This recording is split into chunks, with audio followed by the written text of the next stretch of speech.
When we moved to Oregon, my parents fell in love with our beautiful forest land. What they did not know at the time was that some of the prettiest plants on our property were choking out native shrubs and trees. My parents tried numerous ways to tackle this issue, but like most small forest owners, it's difficult, it's time-consuming, and it's expensive. Invasive plant species are a huge issue with the United States. They have increased fire hazards in forests and parks, infected agricultural farming and grazing lands, and have reduced quality of water sources. Invasive plants also choke out the native plants, shrubs, and trees that reside in our country, which changes the dynamic of how nature affects wildlife and humans. Invasive plants came to the US in multiple ways, from accidentally being brought in by people in either foods or goods, seeds becoming lodged and dormant in packing material, and many others are just being brought in as ornamental plants for their decorative appearance. It is estimated that $35 billion are lost in spending on controlling invasive plant species. In Oregon alone, it costs $125 million to control invasive plants. Here in Oregon specifically, many of these noxious weeds have hurt our economy. Scotch broom, one of the most widespread and aggressive invasive plants that we have in our state, costs us $40 million to control and mitigate, mostly harming our timber production.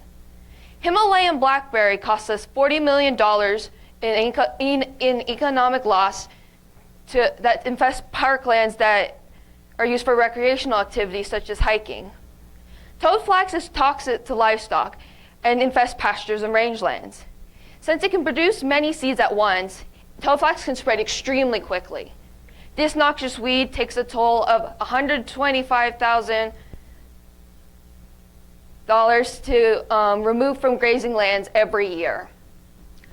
Knapweed can grow in a variety of different environments and grow on riverbanks and roadsides. Not only do they choke out native grasses, but they are hazardous to handle as well. Annually, it costs $200,000 to remove the various types of knapweed in Oregon.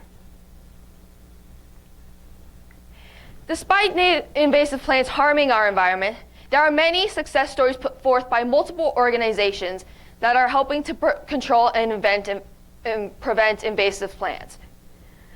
A study conducted in 2018 in Douglas County showed the effectiveness of herbicides to control invasive plants.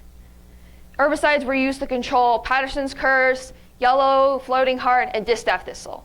The treatment showed significantly reduced plant growth, and only a few plants remained. Data showed that in 3 to 5 years, many of the plants were even eradicated.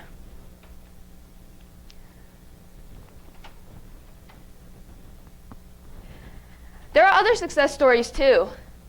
Concerned scientists and citizens are working towards advancing ways to prevent invasive plants without the use of herbicides. Biocontrol is one of these ways that scientists are advancing towards eradicating invasive plants.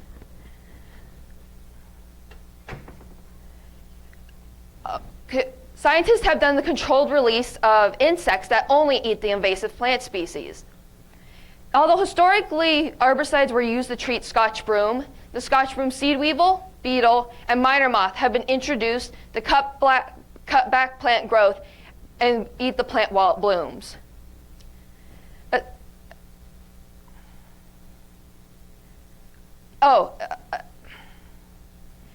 A research study conducted by scientists showed that 85% of the seeds were destroyed by the Scotch broom seed weevil in a biocontrol release. Another successful story involves the tansy ragwort. Where cinnabar moths and ragwort flea beetles were released, they effectively destroyed the whole plant system. This has significantly reduced livestock deaths and increased productivity in pastures. According to some other scientists, goats have been an effective way to treat invasive plants. Long-term use of goats to treat invasive plants such as English ivy, Himalayan blackberry, star thistle, and knapweed has shown significantly reduced negative impacts of invasive plants on our property. A study done in Oregon on grazing goats showed that they reduced the coverage of Himalayan blackberry significantly. Oh, fun fact, goats have been used to treat English ivy on the Oregon State University campus. There are other ways you can take steps to prevent invasive species from coming in. You don't have to own your own herd of goats to do so. Familiarize yourself with the plants that are invasive to your area. So if you're doing a landscape or starting a garden, no matter how beautiful a plant is, do not do it if it is invasive. Support nurseries and growers that do not sell invasive plants. If you have invasive plants on your property, do your best to eradicate them.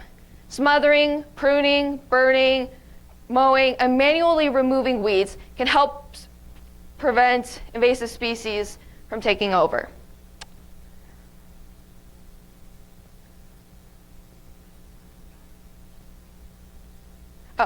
Also, cleaning your gear when you go hiking, hunting, or biking can reduce the spread of invasive plants from one place to another.